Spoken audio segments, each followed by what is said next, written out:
And I really hope that you all are doing well, that you are safe and healthy and are in good spirits. And to get things started today, I thought it would be fun to ask you a question.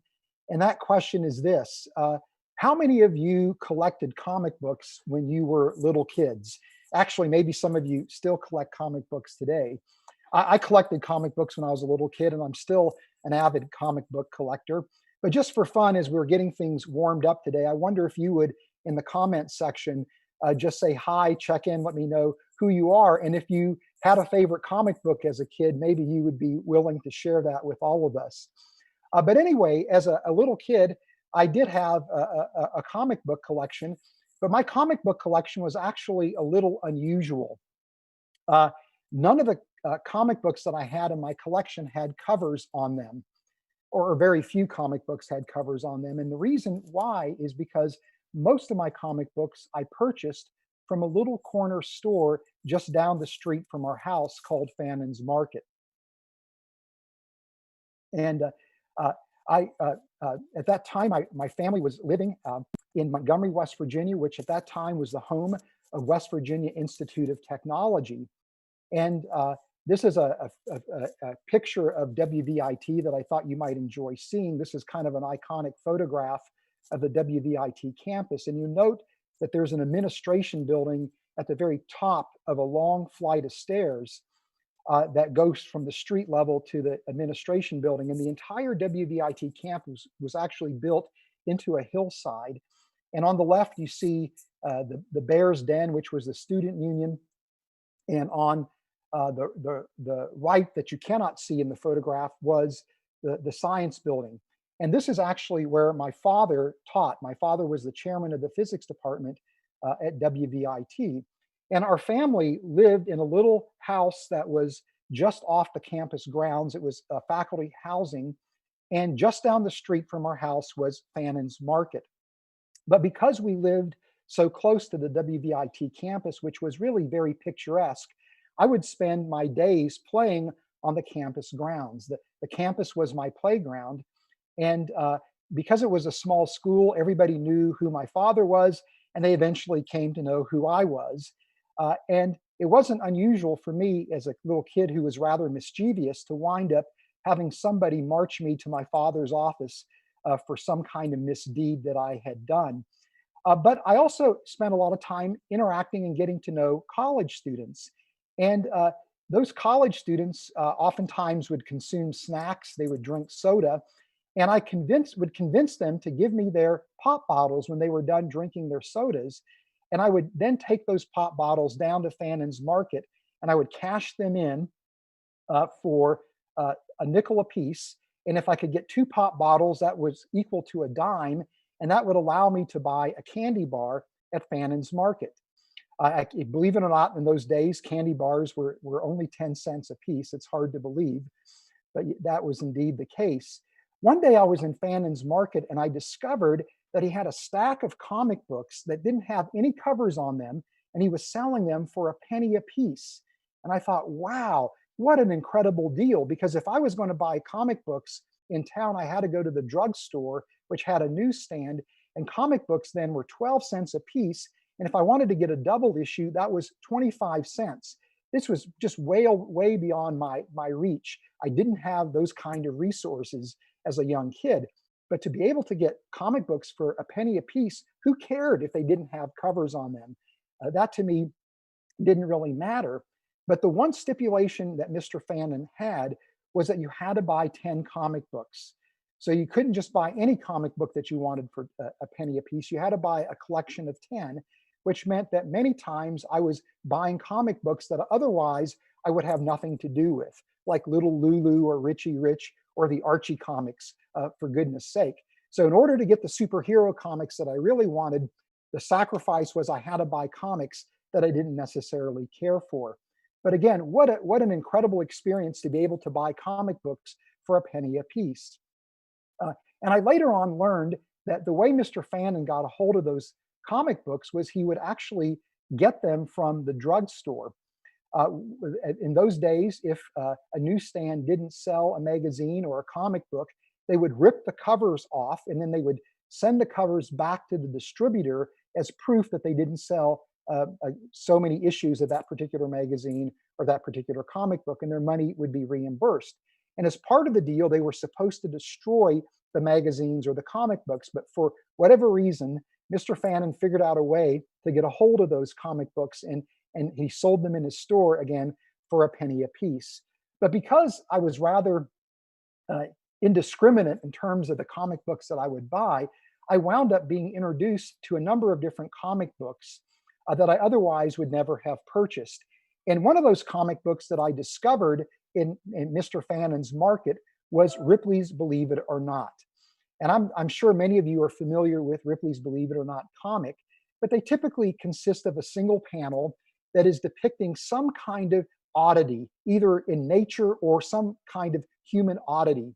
And it turns out that everything that was depicted in Ripley's Believe It or Not comics was actually factually true, but they were usually things that were so bizarre, so unusual, that you were forced to answer the question, am I going to believe it or not? And I again really began to enjoy reading Ripley's Believe It or Not comic books. They became among my favorite comics as a little kid.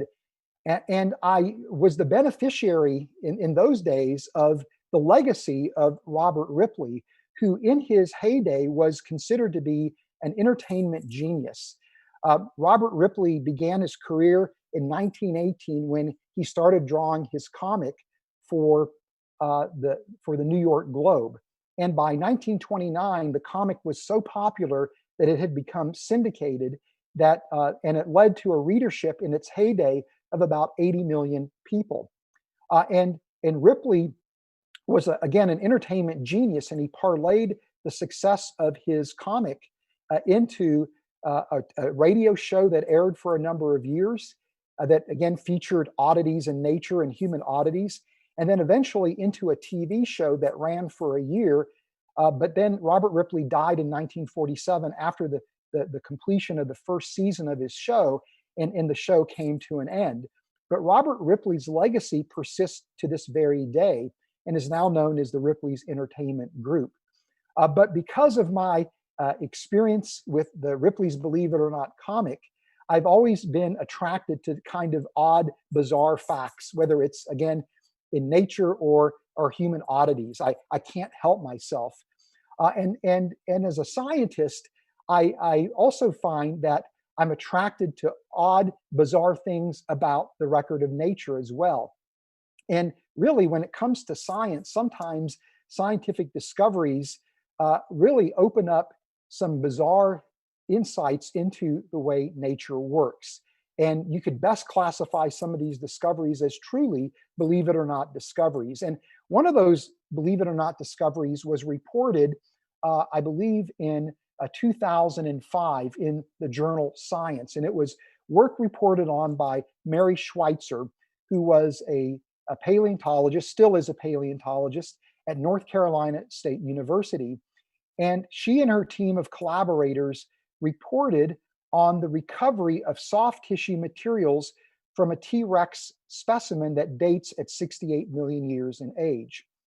And this particular T-Rex specimen was recovered in the Hells Creek Formation in Montana, and again dated at 68 million years in age. And Mary Schweitzer was able to get a small piece of the femur to study. And through the process of characterizing the small piece of this dinosaur fossilized femur, she and her team used ethylene diamine tetraacetic acid and dissolved away the mineral matrix. And to her surprise and everybody else's surprise, what was left behind were these hollow tube-like structures that looked like they were the leftover remnants of blood vessels. And inside these hollow tubes were these red oval structures that had the same dimensions as red blood cells. In the solution, after dissolving away the mineral matrix, she and her team were able to isolate what appeared to be the remnants of osteocytes, including these highly delicate filopodia that are part of the cell structures.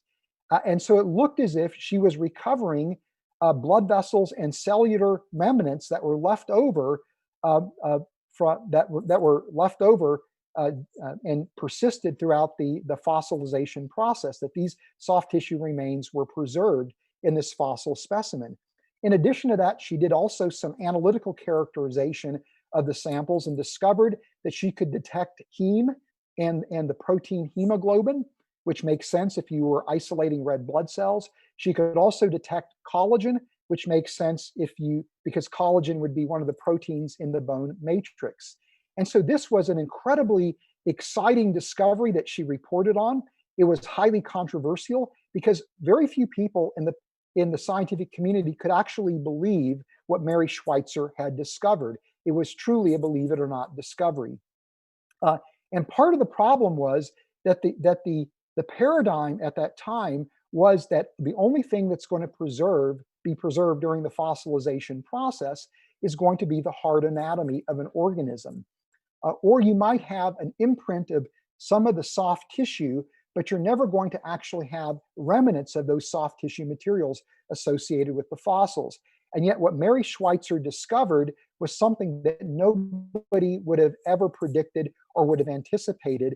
It was, again, a revolutionary discovery that literally turned paleontology upside down and broke apart the paradigm that governed how paleontologists characterize fossils. Since that time, there have been a number of other studies following in these footsteps that have also identified soft tissue materials associated with fossils. For example, Mary Schweitzer and her team have also characterized the femur of a duck-billed dinosaur and have discovered in this femur, again, blood vessels, evidence for red blood cells, osteocytes, as well as a number of other types of proteins that, again, you would expect to be associated with blood and associated with bone. In addition to that, Mark Armitage has claimed to have been able to recover osteocytes from the horn of a triceratops that dates at about 68 million years in age. And then also, there have been other researchers who have, for example, isolated pigments from fossilized eggshells of dinosaurs that date to 66 million years in age. And these pigments include porphyrin as well as bilirubin. And from the ratio of these pigments, these researchers are actually able to determine what the color of the dinosaur eggshell was.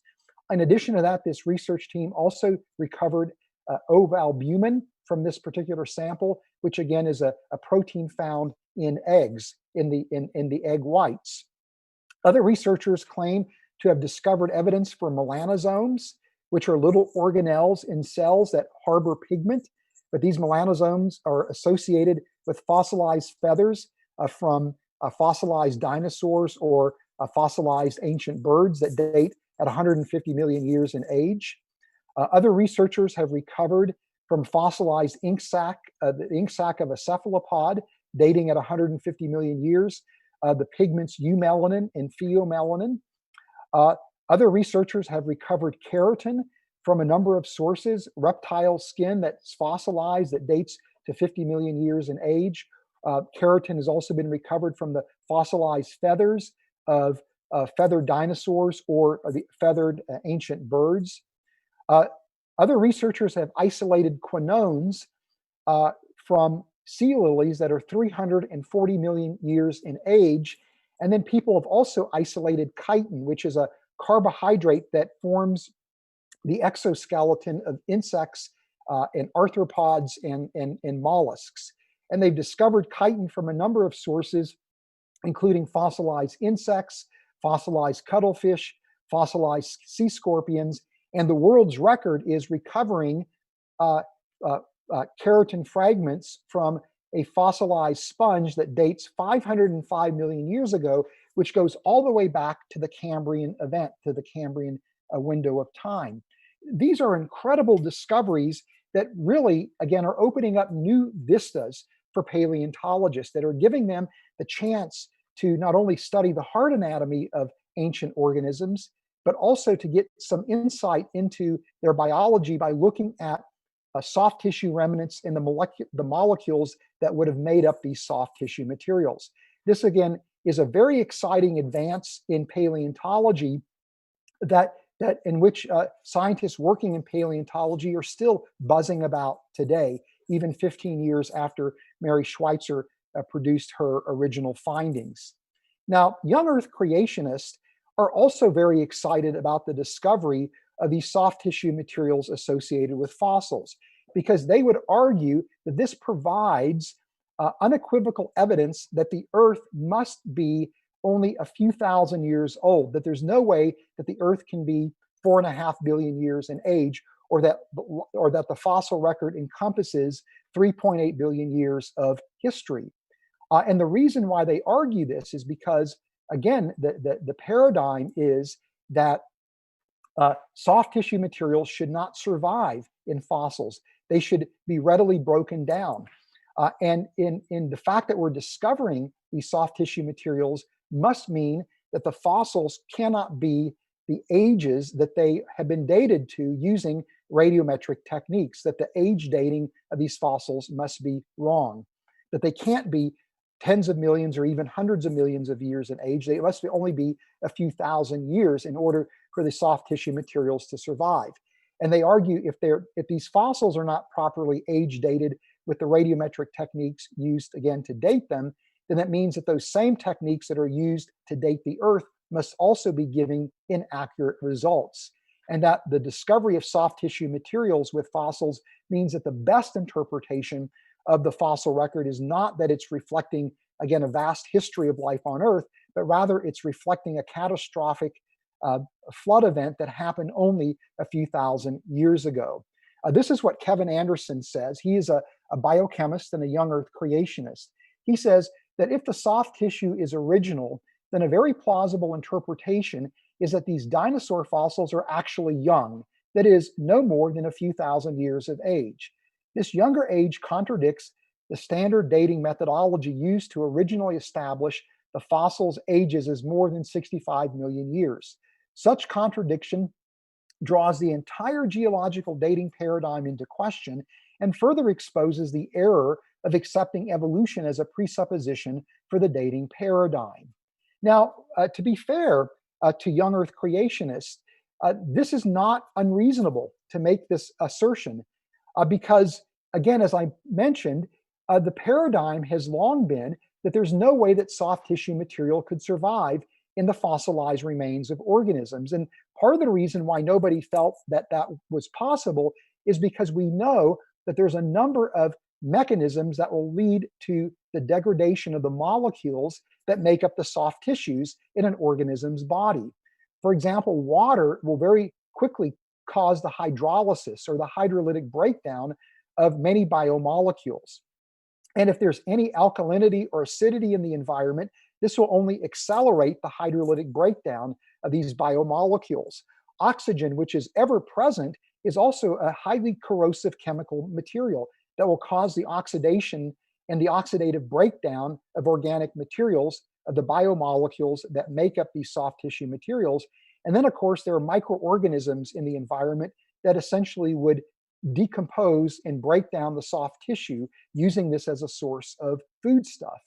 And then these microorganisms excrete enzymes into the environment that are highly digestive enzymes that would also contribute to the breakdown of these soft tissue materials.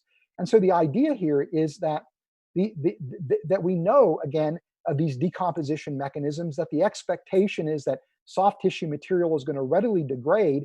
And so therefore, it's hard to imagine, again, how these fossils could have soft tissue materials associated with them and actually be, again, tens of millions of years or even hundreds of millions of years in age.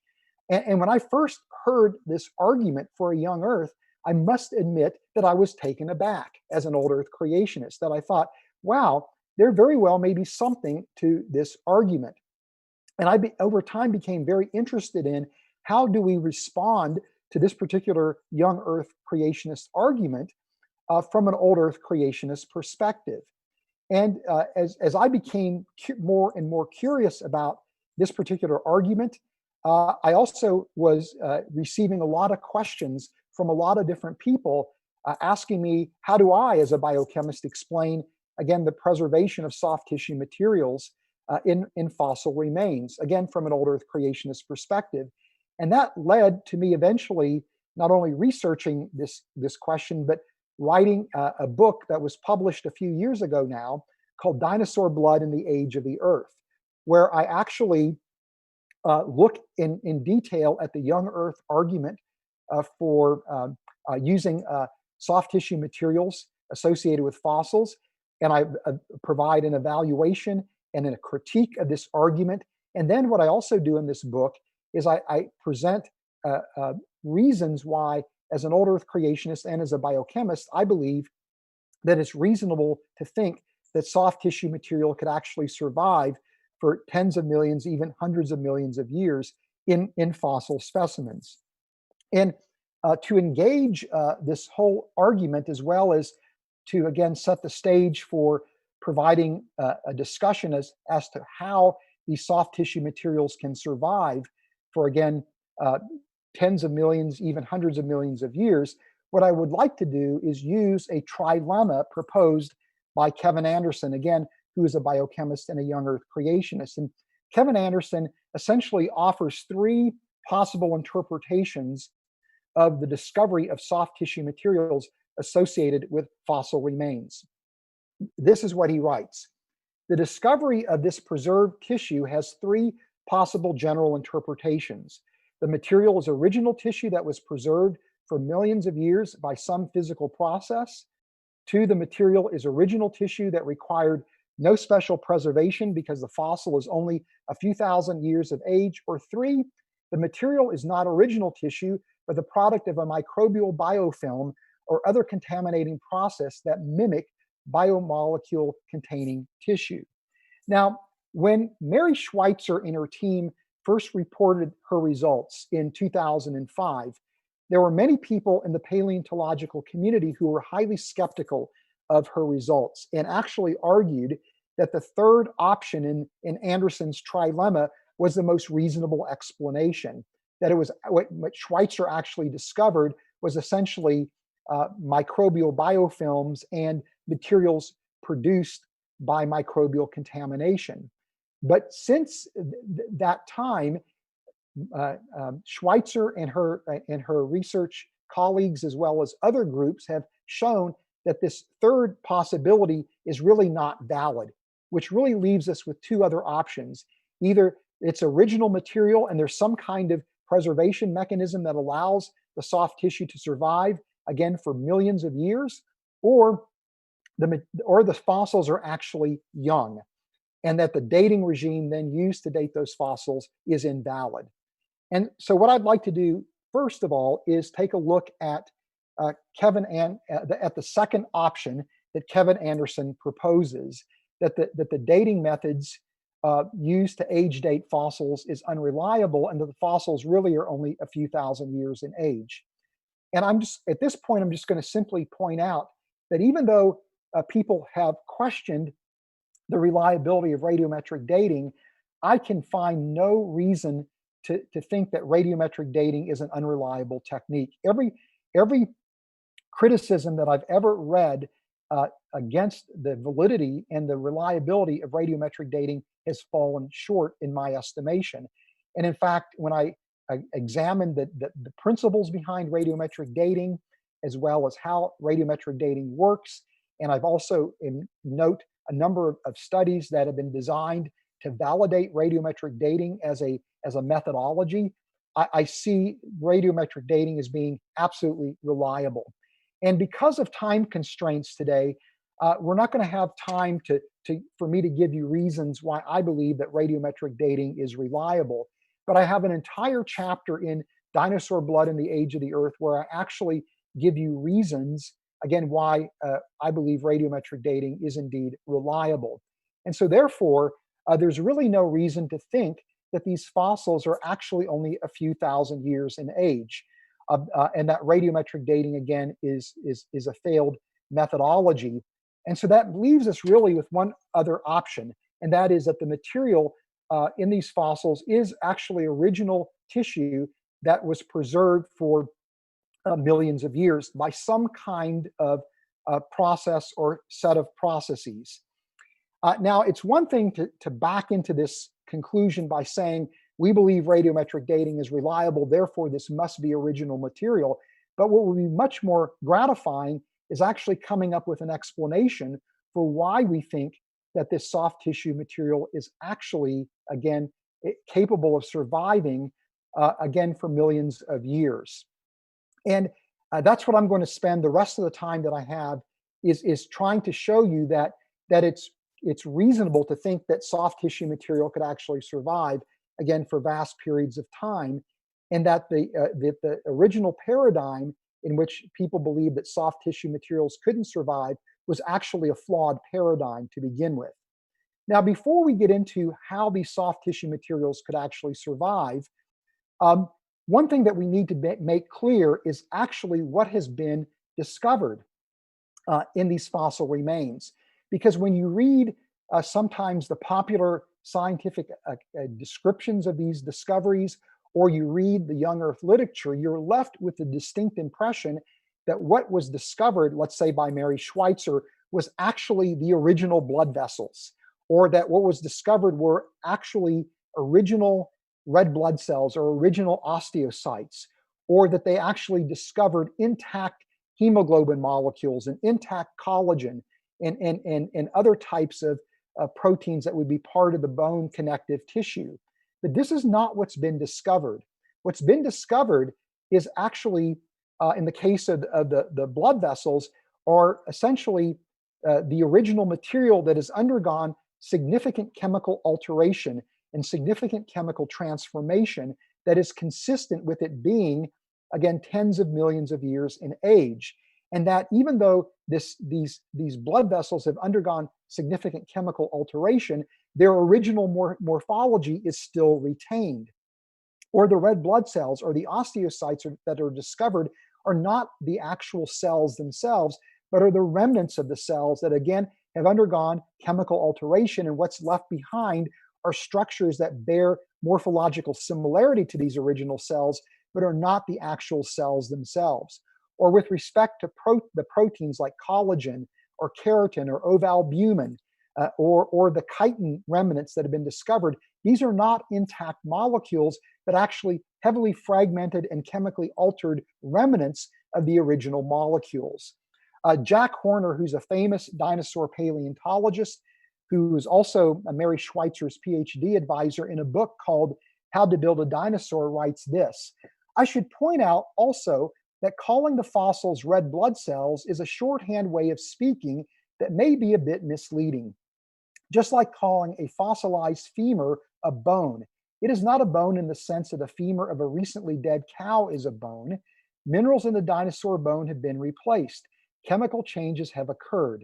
What Mary was seeing would, if they were real, be remnants of red blood cells, and some of the original chemicals remaining, with some of the original chemicals remaining, and some of the structure, but with other parts changed forever.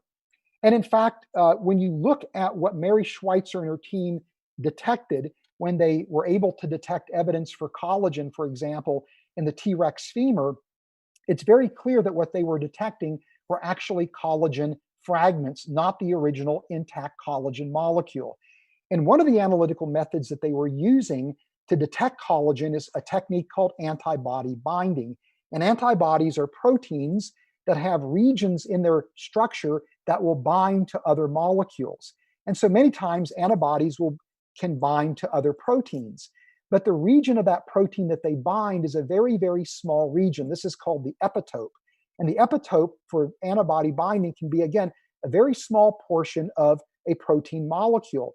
So whether that protein is completely intact or heavily fragmented and broken down, the antibodies are still going to bind as long as those epitopes are still available.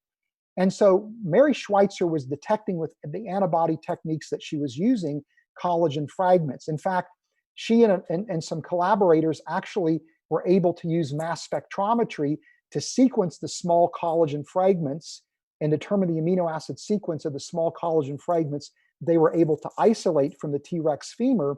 And then they actually mapped those fragments onto an intact collagen molecule and showed that the places where these fragments mapped were the parts of the molecule that were much more durable and much less likely to undergo breakdown when the collagen molecule would break down and undergo fragmentation.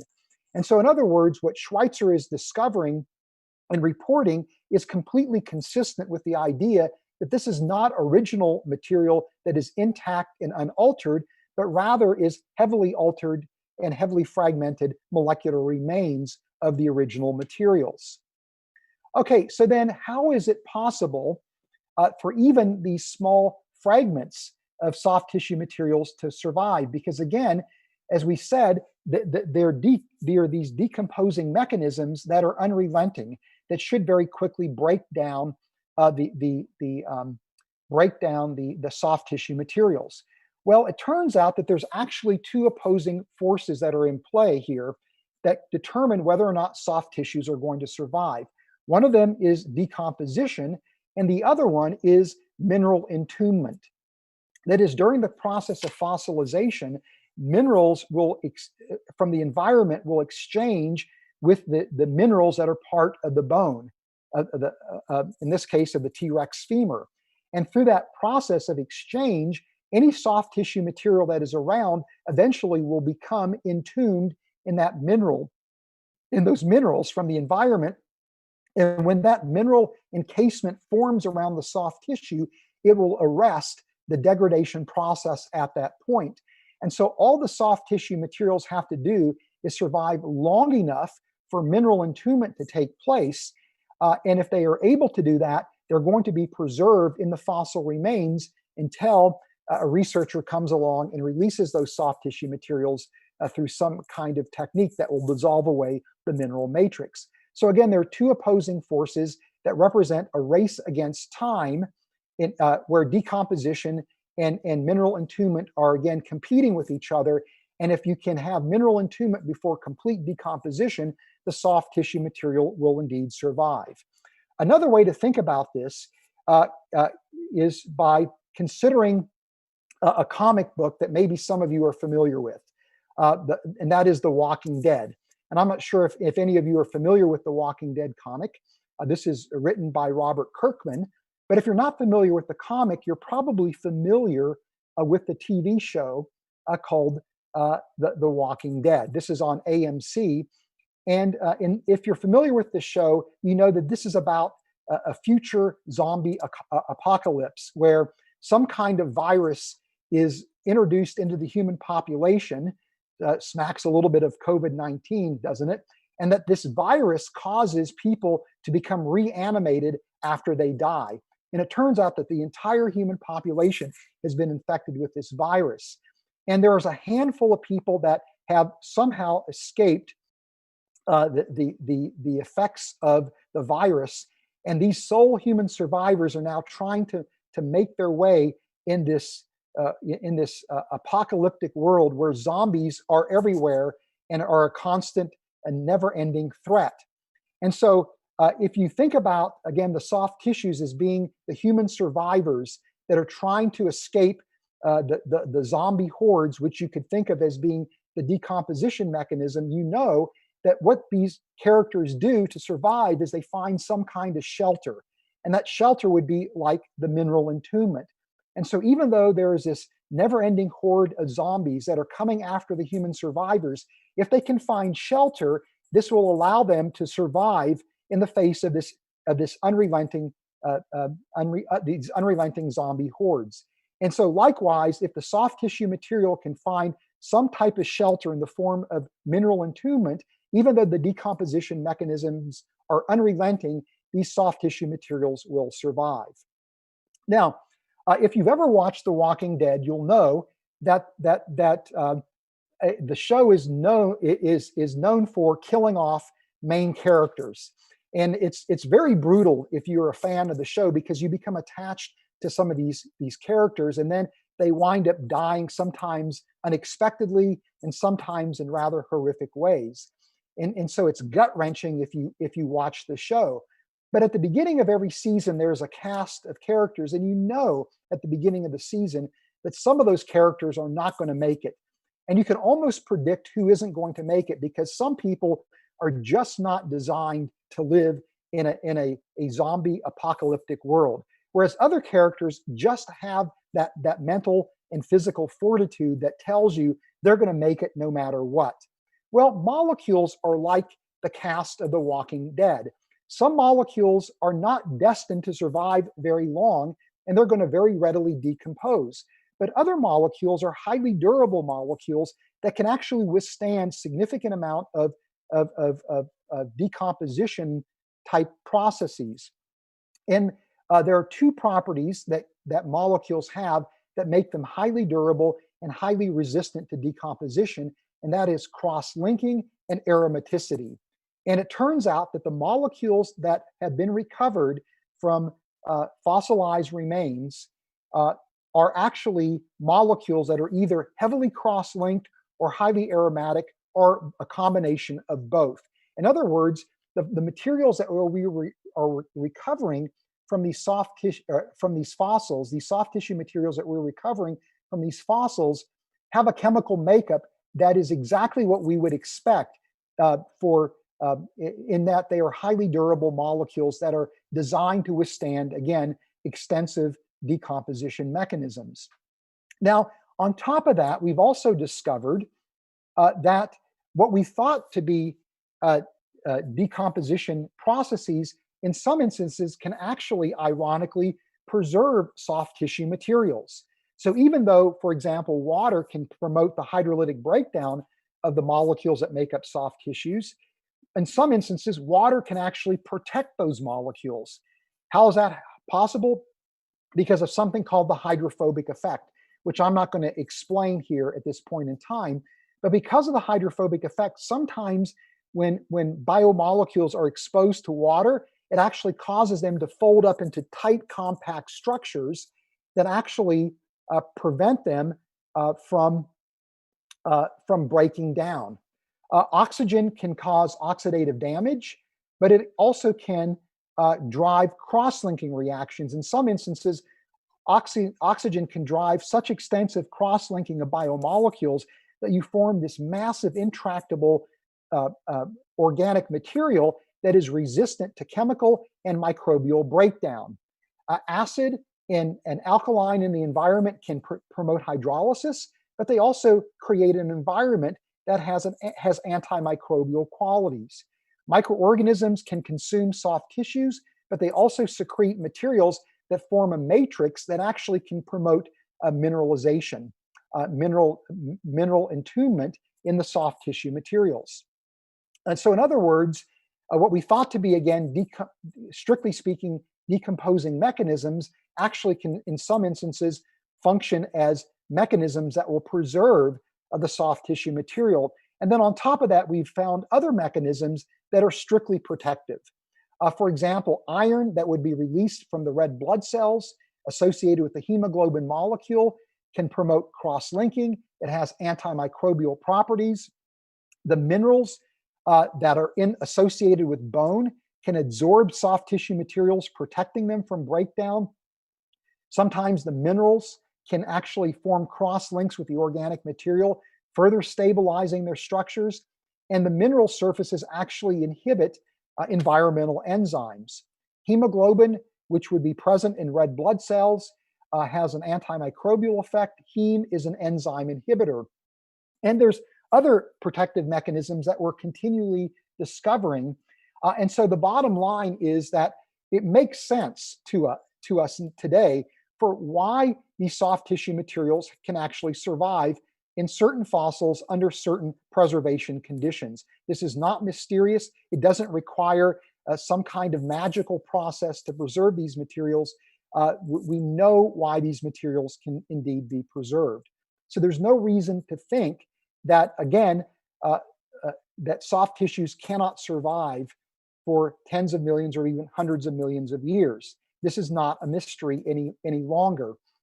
And so again, all it takes is mineral entombment around soft tissue materials to arrest the decomposition process. And when that happens, no matter how unrelenting the decomposition mechanisms are, those soft tissue materials are going to survive. Now, the moral of the story, and I'm going to bring everything to a close here in a minute, the moral of the story is this, that sometimes there are these really intriguing arguments that people present where they will use scientific discoveries in an attempt to try to demonstrate the validity of the Christian faith and the Christian worldview. And it really is our obligation to do our homework whenever we hear discoveries, particularly discoveries that almost seem to be too good to be true. That we really need to do a little bit of investigation ourselves. We really need to check the facts, to think critically about these discoveries, to do our homework.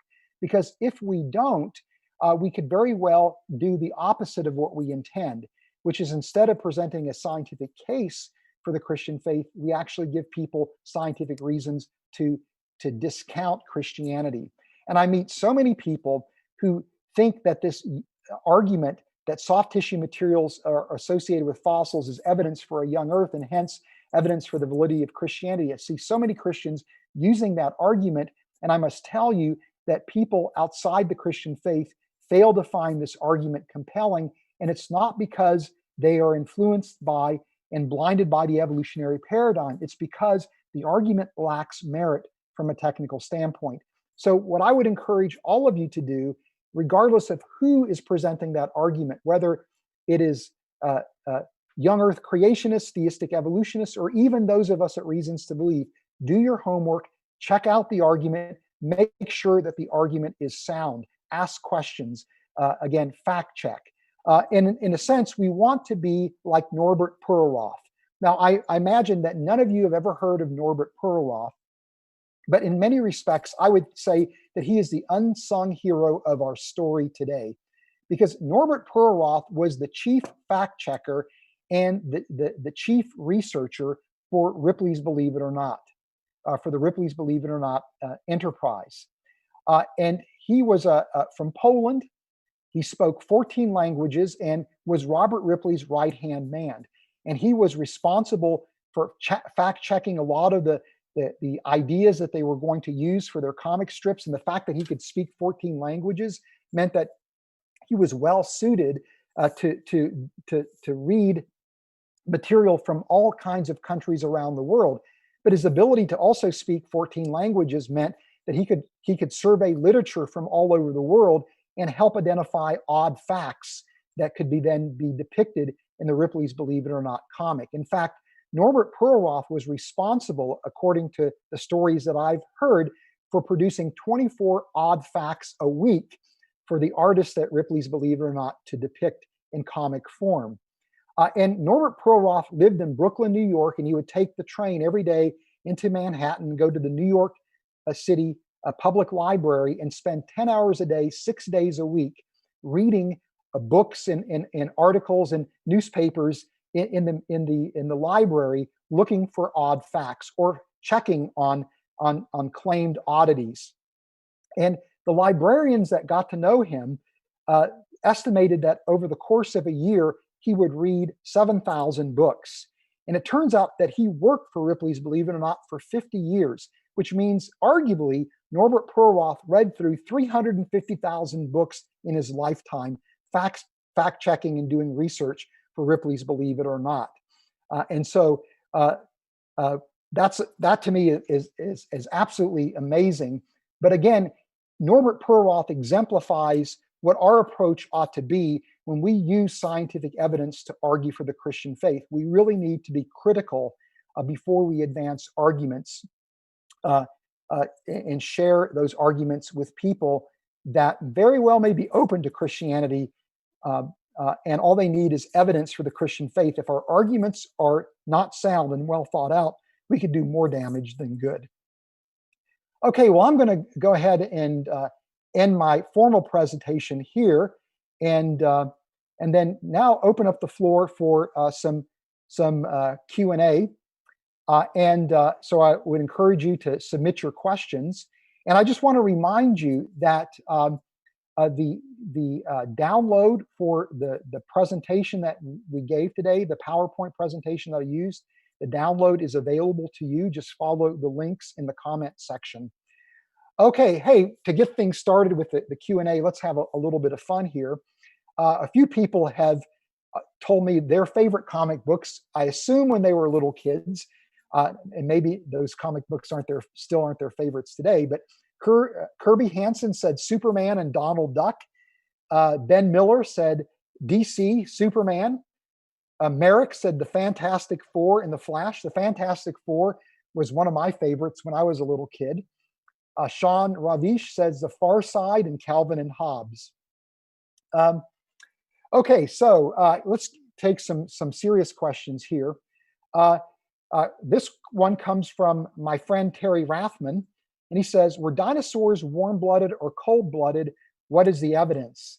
That's a great question, Terry, and I'm not sure that I necessarily am the best person to ask about dinosaur physiology, but my understanding was that dinosaurs were actually cold-blooded, but that they, because of their massive body size, were able to retain, at least some of them were able to retain heat, and so that they were not bona fide warm-blooded animals, but somewhere in between warm-blooded and cold-blooded animals, where they were able to regulate their body temperature to some degree because of their mass.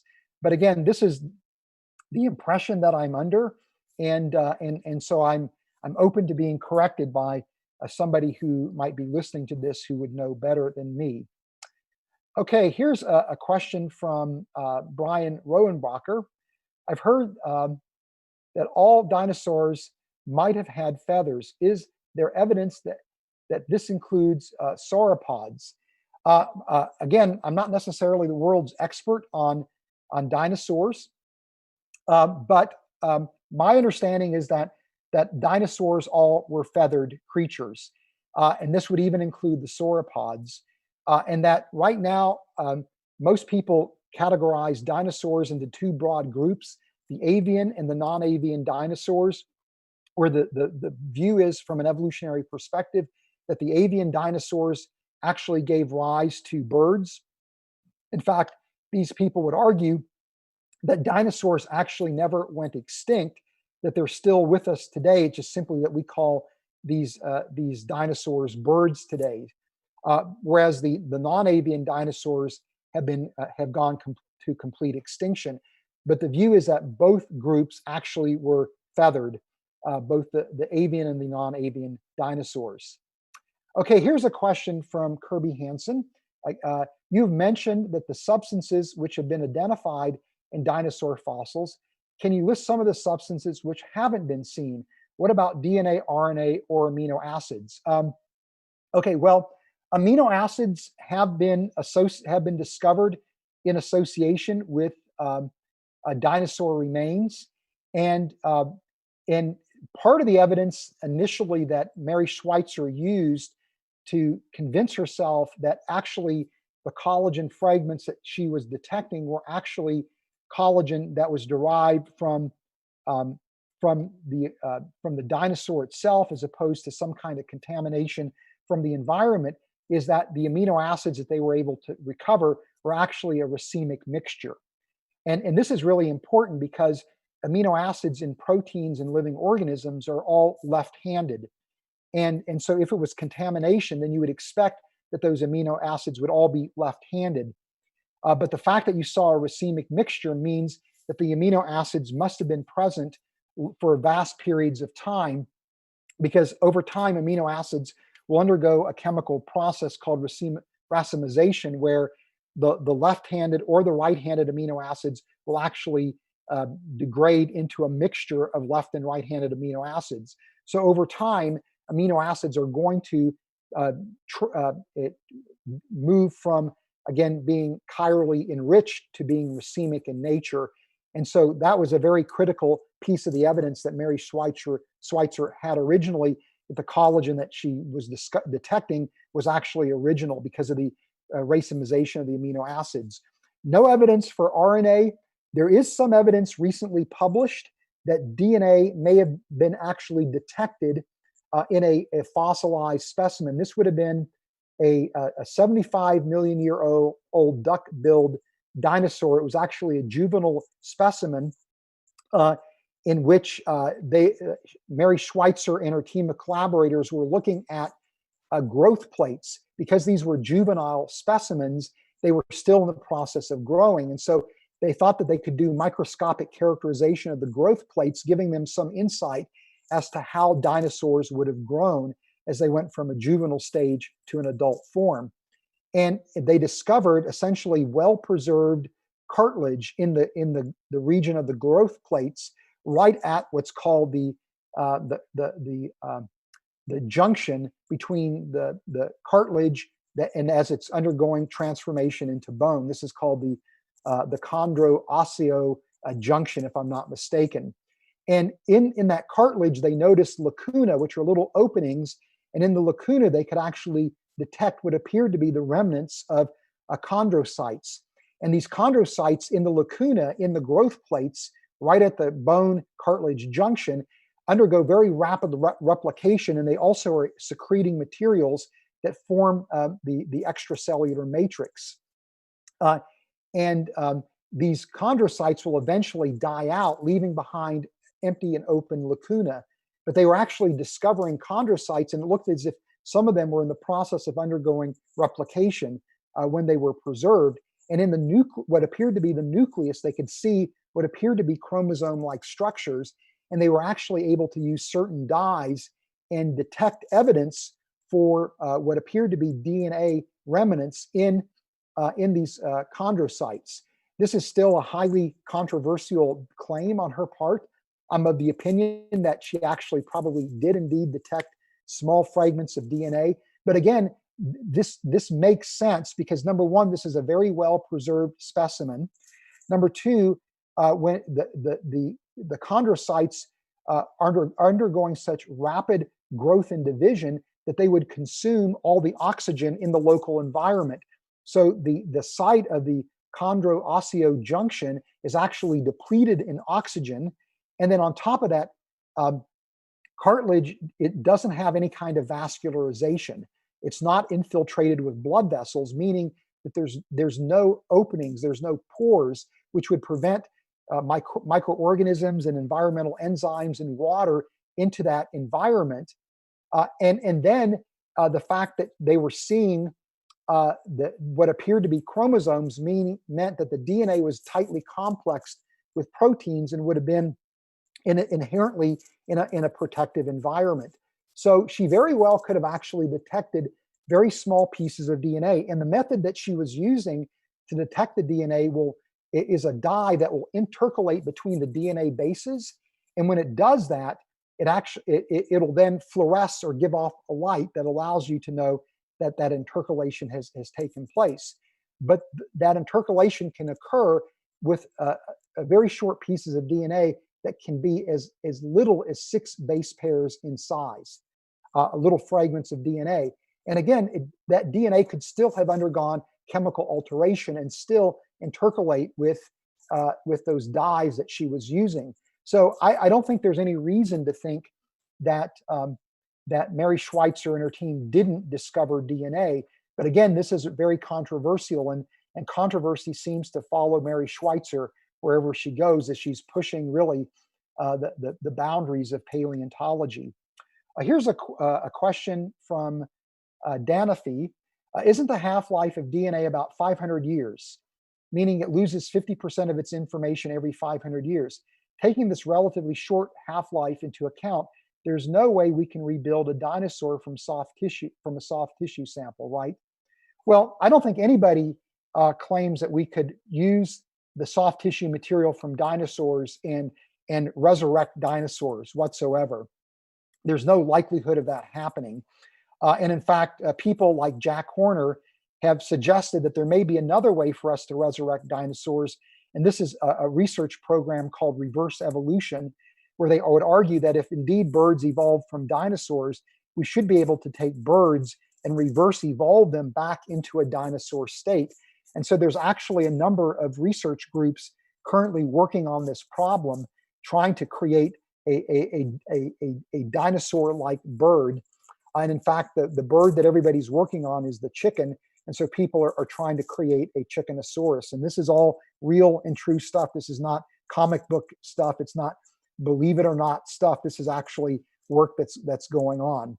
But one other point with regard to the half-life of DNA, I've heard many young Earth creationists point to studies where somebody has tried to measure the half-life of collagen or the half-life of DNA, And from those studies, they've tried to argue that there's no way that collagen or DNA could survive for, again, tens of millions of years or 100 millions of years. And I'll just simply point this out, that prior to joining Reasons to Believe, I worked in research and development for a Fortune 500 company. And some of the projects I was involved in were stability studies where we were trying to determine and assess the stability of chemical components in some of the products that we were designing. And I learned very quickly that you cannot predict chemical stability, that even small changes in the product matrix would dramatically alter the stability of some of the components. And the only way that you can ever truly determine stability is under the precise conditions in which you are assessing the stability of a system. And so even though people have done these stability studies for DNA or for proteins, it's almost certain that those results don't apply to any other system than the system in which people were studying them. You've got to be very careful about importing results from stability studies to then using that as a way to assess whether or not soft tissue materials can survive in fossil remains. The only way you could ever know that for sure is to precisely replicate the conditions and the history of that sample and make that assessment independently. You can't just generalize the results of a stability study. That is really very poor science. This is a question from my friend Marge Harmon. Have any soft tissue remnants been discovered in fossils other than dinosaur fossils? Oh, yes. As I mentioned in the introduction, people have discovered, for example, chitin, which is, again, the material that is used to build the exoskeletons. They've discovered that in fossilized insects, fossilized arthropods, fossilized mollusks, and even fossilized sponges. People have discovered pigments in dinosaur egg fossils. People have discovered keratin in again, bird fossilized, the fossilized feathers of ancient birds, things like that. So the discovery of soft tissue material is not limited only to dinosaurs. It appears to be a general paleontological phenomena. This is a question from Fred Lufman. It says, Dr. Rana, it sounds like what we can learn from these fragments is quite limited. Is that true? Fred, that's a great question. What we can actually extract from these materials, I think, really depends upon the questions that we're interested in asking, and again, what is precisely preserved. So, for example, the study that I talked about, where people were discovering pigments from fossilized eggshells of dinosaurs, the ratio of pigments in an eggshell determines the eggshell color. And so people could then determine that the dinosaur eggshells most likely were a light green. And then from that, and from, again, the way those fossilized eggs were discovered, you can begin to draw some kind of conclusions about the dinosaur's lifestyle and about the reproductive processes or practices of those dinosaurs. You can begin to make some inferences about how well the eggs were camouflaged, those types of things. So I think that it depends on what question you're asking and really what's available to you in terms of what you can or can't really learn from these soft tissue materials. But having those soft tissue materials is, again, really very important because it does give us another window into the biology of these organisms. This question is from Paul Peterson. Was the Earth warmer at the time of the dinosaurs? I'm not a paleoclimatologist, Paul, so I don't know that I can do a great job answering that question. I'm under the impression that the Earth was indeed warmer when the dinosaurs lived, but I don't know that. I don't know the answer to that question. Good question, fair question, but again, I'm not really a dinosaur expert. My interest in paleontology is really in the molecular paleontology as a biochemist, and specifically what kind of molecules can survive? How are people detecting these molecules? How are people trying to understand the preservation of these molecules? That's my real interest in this. This question is from Glenn Gardner. Why did it take many decades? Why did it take many decades, long ages, for modern paleontologists to look for evidence of fossilized soft tissue? That's a great question. And I think, Glenn, what you're highlighting here in your question is sometimes the power of the paradigm. Sometimes a paradigm is so powerful and so influential, it really shapes the kind of questions that scientists will ask. And so we understand about decomposition of soft tissue materials. And so the decomposition happens so quickly when we observe animals dying and undergoing the burial process that it wasn't unreasonable for people on the basis of those observations to say it's really unlikely that soft tissue material is actually going to survive. And so that wasn't an unreasonable paradigm. Couple that with the fact that fossils in some instances are highly valuable, highly prized scientific treasures that you're not just going to simply want to start breaking apart and dissolving and trying to extract molecules and other kinds of soft tissue remnants if you're not completely convinced that those materials are actually exist. And the story goes that Mary Schweitzer actually made her first discovery of evidence for soft tissue materials in the mid 1990s, almost a decade before her landmark paper was published in Science. And she was a graduate student working with Jack Horner, and quite by accident discovered what appeared to be evidence for red blood cells, morphological evidence for red blood cells in a T-Rex femur of a dinosaur. And when she presented that to Jack Horner, his response was to do everything you can to prove that these are not red blood cells. And try as she might, she couldn't actually do that. And so she actually did publish some work prior to her 2005 paper. But again, that work didn't receive very much notoriety. And many people, I think, were highly dismissive of the work. But Mary Schweitzer accidentally, again, discovered what appeared to be evidence for red blood cells, or the remnants of red blood cells in a T-Rex femur. And because of that, she began to pursue that question in earnest. And so even the specimen that she worked with for the 2005 paper in Science was a small piece of the T-Rex femur that broke off during the process of trying to recover the femur from the geological formation and then package it up to move it to the museum where it could be studied. And so she had these broken off pieces that people were willing to give up because at that point they were no good to anybody. And so she had the samples that she could destroy and nobody could care about. And so it was really just a serendipity on her part. And then the fact that she was willing to pay attention, and then the fact that she had the courage to pursue an investigation that very well would fly in the face of the paradigm. And so that's the reason why it took so long. But I've seen the power of the paradigm play out in other venues as well. So for example, when it comes to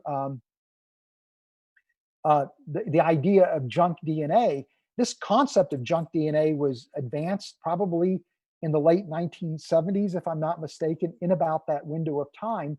And when people began to argue that a significant proportion of the genomes of organisms were junk, nobody really bothered to study junk DNA. Why would you study parts of the genome that are non-functional? It doesn't make any sense. Even when the human genome was sequenced, people right away argued that a vast proportion of the human genome is junk, and nobody really was interested in investigating that. Everybody was focused on the parts of the genome that they thought were functional. And in fact, there were researchers who argued that instead of trying to sequence the entire human genome, we should just focus on sequencing the parts of the human genome that are actually functional. This is again the power of the paradigm, and so this paradigm persisted where people just wrote off vast portions of the human genome as junk until people accidentally began discovering that there seemed to be a correlation between uh, sequence variations in the regions of the genome people thought were junk and the onset of diseases that suggested to people that maybe this wasn't junk. And then suddenly the whole paradigm is turned upside down thanks to the ENCODE project, where we now know that a vast proportion of the human genome is indeed functional. But again, the paradigm delayed for decades the investigation of regions of the genome simply because people thought that region was junk.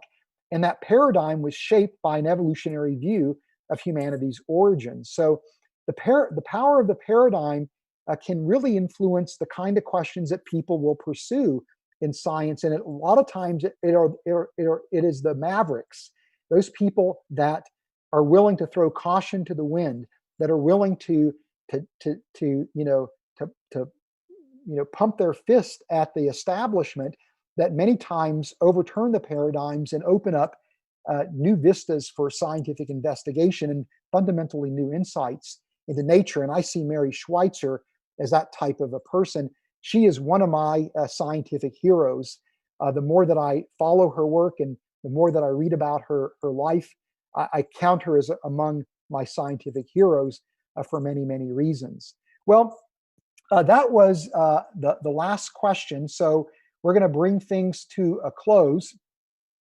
I just want to remind you that next week for RTBLive,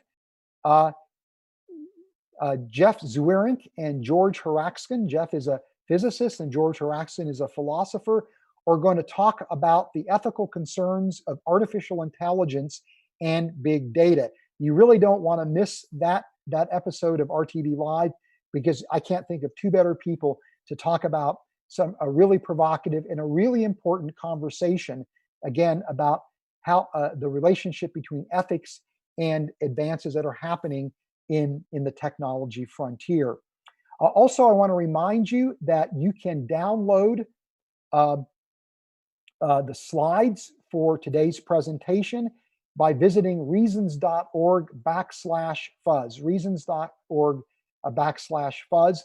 And so until next time, I pray that all of you stay safe and stay healthy, stay in good spirits.